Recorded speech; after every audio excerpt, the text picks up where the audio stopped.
आज इस बुलेटिन में बात होगी दिल्ली चुनाव में राहुल गांधी की एंट्री से बदले सियासी समीकरण की, बिहार एनडीए में बड़े टकराव की। जानेंगे महाराष्ट्र में सरकार बनाने के बाद कैसे बिखर रहा है एनडीए, अमित शाह के बयान से क्यों नाराज हुए शरद पवार। देखेंगे एमपी में बीजेपी ने सिंधिया के समर्थक के लिए बदल दिए नियम। और बुलेटिन के आखिर में देखेंगे जाने माने कार्टूनिस्ट इरफान की किस खबर पर पड़ी तिरछी नजर। लेकिन दिन भर की तमाम बड़ी खबरों से पहले एक नजर आज की सुर्खियों पर। हाई कोर्ट के आदेश के खिलाफ सुप्रीम कोर्ट पहुंची पूर्व ट्रेनी आईएएस पूजा खेड़कर। 15 जनवरी को हो सकती है सुनवाई। किसान नेता डल्लेवाल का अनशन 50वें दिन भी जारी, बोलने में हो रही है दिक्कत। 15 जनवरी को डल्लेवाल की सेहत को लेकर सुप्रीम कोर्ट में होगी सुनवाई।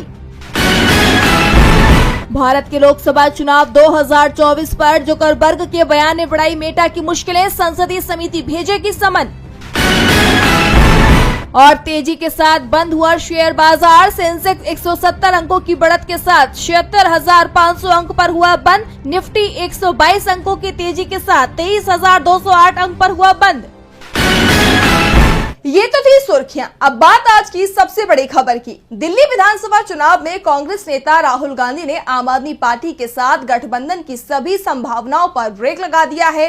राहुल गांधी ने 2 दिन में दिल्ली की सत्ताधारी पार्टी आप के खिलाफ बेहद तीखे हमले किए हैं, तो बीजेपी को भी नहीं छोड़ा है। राहुल गांधी के तेवरों के चलते अब आप मुश्किल में दिखाई दे रही है और इसी के चलते अब आम आदमी पार्टी भी कांग्रेस पर पलटवार कर रही है। कांग्रेस के तेवरों से साफ हो गया है कि दिल्ली में इस बार 3 दलों के बीच कांटे का मुकाबला होगा। देखिए ये रिपोर्ट। राहुल गांधी ने सीलमपुर से दिल्ली में चुनाव प्रचार का आगाज किया। उन्होंने इस दौरान दिल्ली के सीएम अरविंद केजरीवाल और पीएम मोदी दोनों पर ही निशाना साधा। राहुल ने कहा कि मोदी और केजरीवाल में कोई अंतर नहीं है, दोनों झूठे वादे करते हैं, दोनों में से कोई भी अडानी के खिलाफ नहीं बोलता। इसके बाद दूसरे दिन भी उन्होंने दिल्ली की ऐसी तस्वीर दिखाई जिसे देखकर लोग आप सरकार से सवाल कर रहे हैं कि 10 साल में केजरीवाल ने क्या किया। आज मकर संक्रांति का दिन भी था, ऐसे में राहुल गांधी दिल्ली के रिठाला पहुंचे और स्थानीय लोगों के साथ दही चूड़ा भोज में हिस्सा लिया। इस दौरान उन्होंने खासकर पूर्वांचली समुदाय के लोगों से संवाद किया और इनकी समस्याओं पर चर्चा की। इसके बाद राहुल गांधी ने एक वीडियो पोस्ट किया जिसमें दिल्ली की खराब दशा को दिखाया गया है। केजरीवाल सरकार से सवाल किया है कि जो वादा कर रही थी कि दिल्ली को पेरिस जैसा बना दिया जाए, लेकिन दिल्ली की हालत 10 साल में बेहद खराब हो गई है। राहुल गांधी के तेवरों से यह साफ हो गया है कि दिल्ली में इस बार कांग्रेस पूरी ताकत से चुनाव लड़ने की तैयारी में है। पार्टी नेताओं से भी राहुल गांधी ने आप और बीजेपी दोनों के ही खिलाफ आक्रामक अभियान चलाने का निर्देश दिया है। तो दूसरी तरफ आप के लिए अब 2 मोर्चे पर चुनौती बढ़ गई है और दिल्ली के पूर्व सीएम अरविंद केजरीवाल ने भी बीजेपी के साथ अब कांग्रेस को भी निशाने पर लिया। केजरीवाल ने कहा कि राहुल गांधी ने मेरे खिलाफ बहुत कुछ बोला, पर मैं उनके बयानों पर कोई टिप्पणी नहीं करूंगा। उनकी लड़ाई कांग्रेस बचाने की है, मेरी लड़ाई देश बचाने की है। केजरीवाल के इसी बयान पर बीजेपी आईटी सेल के प्रमुख अमित मालवीय ने जवाब दिया था कि देश की चिंता बाद में करो, पहले नई दिल्ली सीट बचाओ। इसी को लेकर केजरीवाल ने बीजेपी और आप पर सवाल उठाए हैं। केजरीवाल ने बीजेपी पर भी हमला किया है और कहा है कि बीजेपी के नेता वोट खरीदने की कोशिश कर रहे हैं। जनता बीजेपी से साड़ी, जूते, जैकेट, पैसे, सोना सब कुछ ले ले, लेकिन अपना वोट नहीं बेचे। दिल्ली की सियासत में इस समय जबरदस्त घमासान दिखाई दे रहा है, तो वहीं पटना में भी सियासी गर्मी बढ़ गई है। पशुपति पारस 15 जनवरी को दही चूड़ा भोज का आयोजन कर रहे हैं।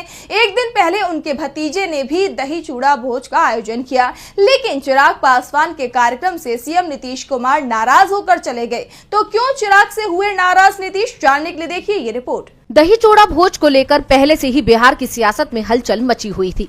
इंतजार 15 जनवरी को पशुपति पारस के घर होने वाले आयोजन पर था, लेकिन उससे पहले ही एनडीए के अंदर दरार खुलकर सामने आ गई है।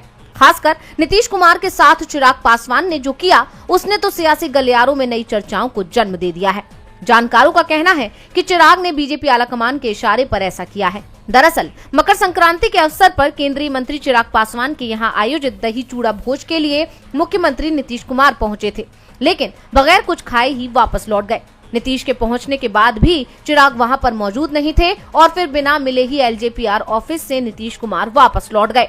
नीतीश ने पूर्व केंद्रीय मंत्री एलजेपी के संस्थापक रामविलास पासवान के चित्र पर पुष्प अर्पित किए और फिर वहां से निकल गए। अब हैरानी की बात यह है कि इस खबर की चर्चा पूरे देश में हो रही है, फिर भी चिराग ने अभी तक इस मामले पर चुप्पी साधे रखी है। उनकी तरफ से खेद तक नहीं जताया गया है। इसलिए कहा जा रहा है कि चिराग ने बीजेपी आलाकमान के इशारे पर ही ऐसा किया है।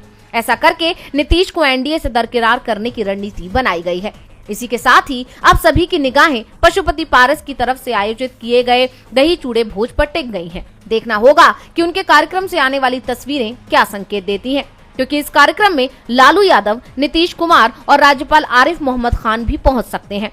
तो क्या इस कार्यक्रम के बाद नई संभावनाओं को जन्म मिलेगा? बिहार एनडीए में दरार साफ साफ दिखाई दे रही है तो महाराष्ट्र में भी टकराव तेज हो गया है। एनडीए गठबंधन के तीनों ही दलों ने अकेले चुनाव लड़ने का ऐलान कर दिया है। बीजेपी पर सहयोगी दलों को कमजोर करने के लिए आरोप भी लगाए जा रहे हैं। तो क्या है पूरा मामला, देखिए ये रिपोर्ट। महाराष्ट्र में आने वाले चुनाव अब बीजेपी महायुति गठबंधन के साथ नहीं लड़ेगी। महाराष्ट्र के सीएम देवेंद्र फडणवीस ने पार्टी के राज्य स्तरीय सम्मेलन में कहा कि कार्यकर्ताओं को अकेले चुनाव लड़ने के लिए तैयार रहना होगा।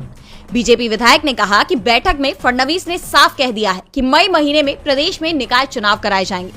उन्होंने उम्मीद जताई कि जनवरी के आखिरी में सुप्रीम कोर्ट निकाय चुनाव के आरक्षण पर फैसला सुना देगा। उसके 100 दिन बाद निकाय चुनाव कराए जा सकते हैं। राज्य के 29 नगर निगम, 257 नगर परिषद, 26 जिला परिषद और 289 पंचायतों में चुनाव होंगे और इस चुनाव में बीजेपी अकेले चुनाव लड़ेगी। वो किसी भी दल के साथ गठबंधन नहीं करेगी। वैसे जिन निकाय में चुनाव होगा उसमें सबसे महत्वपूर्ण बीएमसी का चुनाव होना है, जहां आज तक बीजेपी अपना मेयर नहीं बनवा पाई है। शिवसेना और एनसीपी के साथ गठबंधन विधानसभा चुनाव के लिए था, लेकिन अब निकाय चुनाव में बीजेपी महायुति में नहीं रहेगी। तो दूसरी तरफ अजित पवार की एनसीपी ने भी साफ कर दिया है कि वो भी अकेले चुनाव लड़ने को तैयार है। इससे पहले एकनाथ शिंदे ने पार्टी कार्यकर्ताओं के साथ बैठक में साफ कह दिया था कि शिवसेना महायुति में रहकर चुनाव लड़ेगी, फिर भी अकेले चुनाव लड़ने की भी तैयारी करनी होगी। और अब शिवसेना की तरफ से भी अकेले चुनाव लड़ने की तैयारी शुरू हो गई है। महाराष्ट्र में दिख रहे टकराव का असर दिल्ली विधानसभा चुनाव में भी दिखाई दे रहा है।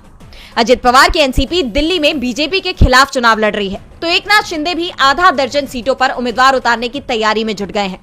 संकेत साफ है, बीजेपी सहयोगी दलों को कमजोर करने की जो साजिश रचती दिखाई दे रही है, उसके बाद उसके सहयोगी ही उसकी चुनौती बनते दिखाई दे रहे हैं।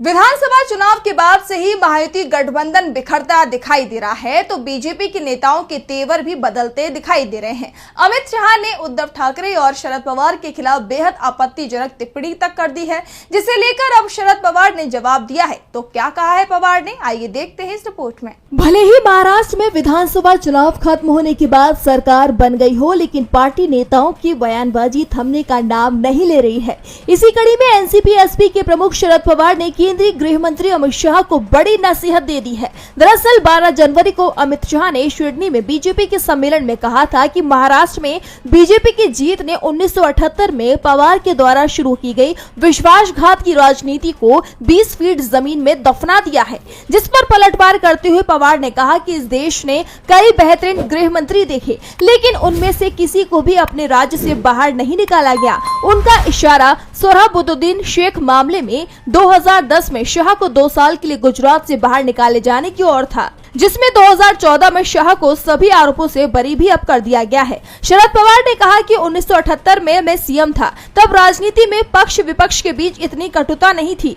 उस समय जनसंघ के उत्तम राव पाटिल जैसे लोग मेरी मिनिस्ट्री में थे। इसके बाद जब वाजपेयी पीएम बने थे तो उन्होंने मुझे आपदा मैनेजमेंट अथॉरिटी का अध्यक्ष बनाया था। मेरे विपक्ष में होने के बावजूद उन्होंने मुझे जिम्मेदारी दी थी, लेकिन आज ऐसा नहीं है। इसी के साथ शरद पवार ने अपनी पार्टी में किए जाने वाले बदलावों पर कहा कि पार्टी के अंदर बदलाव किए जाएंगे। ये बदलाव अगले 10 से 12 महीने में होंगे। हमारे प्रदेश अध्यक्ष स्वास्थ्य उपचार के लिए बाहर गए हैं, उनके लौटने पर हम इसकी घोषणा करेंगे और ये निर्णय लिया गया है कि हम इंडिया गठबंधन के रूप में राष्ट्रीय स्तर पर एक साथ लड़ेंगे। शरद पवार ने अमित शाह को सोच समझकर बोलने के लिए कह दिया है, लेकिन आजकल बीजेपी में जो कुछ भी हो रहा है वो सवालों में घिरता दिख रहा है। पार्टी के फैसलों पर अंदर से ही सवाल उठ रहे हैं। मध्य प्रदेश में तो ज्योतिरादित्य सिंधिया को खुश करने के लिए पार्टी का संविधान ही किनारे कर दिया गया है। तो क्या है पूरा मामला, आइए देखते हैं इस रिपोर्ट में। एमपी में बीजेपी के जिला अध्यक्षों की नियुक्ति को लेकर विवाद शुरू हो गया है और ये मामला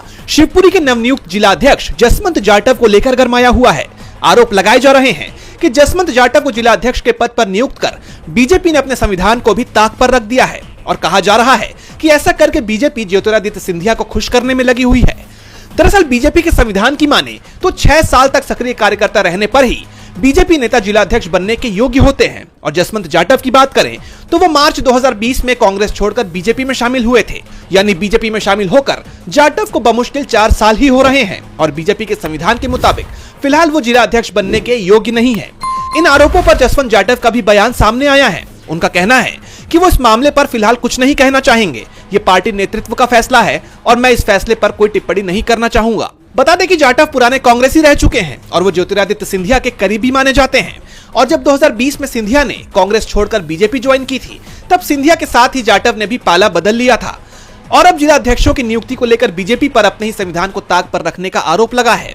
हालांकि बीजेपी की ओर से फिलहाल इस पर कोई जवाब सामने नहीं आया है। सिंधिया समर्थक को पद देने के लिए नियमों को किनारे रख दिया गया है तो अमेरिका में डोनाल्ड ट्रंप के राष्ट्रपति चुने जाने के चलते उनके खिलाफ लगे गंभीर आरोप, जिसमें जांच के बाद उन्हें दोषी माना जा रहा है, वो फाइल बंद करने की तैयारी हो गई है। लेकिन ट्रंप इस रिपोर्ट को दबाने की कोशिश कर रहे थे, वो जरूर सामने आ गई है। तो क्या है पूरा मामला, आइए देखते हैं इस रिपोर्ट में। अमेरिका के नवनिर्वाचित राष्ट्रपति डोनाल्ड ट्रंप की परेशानी बढ़ती दिखाई दे रही है। कैपिटल हिल हिंसा मामले में ट्रंप पर कार्रवाई की तलवार लटकने लगी है, जिसके बाद उनके शपथ ग्रहण पर भी संकट के बादल मंडराने लगे हैं। दरअसल ट्रंप के खिलाफ 2020 में चुनाव नतीजे पलटने के आरोप में पहले से ही मुकदमा चल रहा है। इसके तहत ट्रंप पर अमेरिका को धोखा देने की साजिश, आधिकारिक कार्यवाही में बाधा डालने की कोशिश जैसे आरोप लगाए गए हैं। हालांकि ट्रंप ने सभी आरोपों से इनकार किया और खुद को निर्दोष बताया था। और अब अमेरिकी न्याय विभाग ने अमेरिकी संसद के सदस्यों को इस मामले की जांच रिपोर्ट भेजी है। इस मामले के विशेष अभियोजक जैक स्मिथ ने इस रिपोर्ट में कहा कि ट्रंप नतीजों को पलटने के लिए आपराधिक साजिश में संलिप्त थे। उनकी पूरी कोशिश थी सत्ता में बने रहने की। इस रिपोर्ट में यह निष्कर्ष दिया गया कि मुकदमे में ट्रंप को दोषी ठहराने के लिए सबूत तो पर्याप्त है, लेकिन 20 जनवरी को निर्धारित राष्ट्रपति पद पर उनकी वापसी ने इसे असंभव बना दिया। ये रिपोर्ट ऐसे वक्त पर सामने आई है जब ट्रंप ने यह साफ कर दिया है कि राष्ट्रपति पद पर काबिज होते ही वो इस मामले में सभी आरोपियों को बरी कर देंगे, ये पूरा मामला खारिज करवा देंगे। अमेरिकी मीडिया के मुताबिक ट्रंप ने इस रिपोर्ट को भी दबाने की भरपूर कोशिश की थी, लेकिन वे सफल नहीं हो सके और रिपोर्ट अब सार्वजनिक कर दी गई है।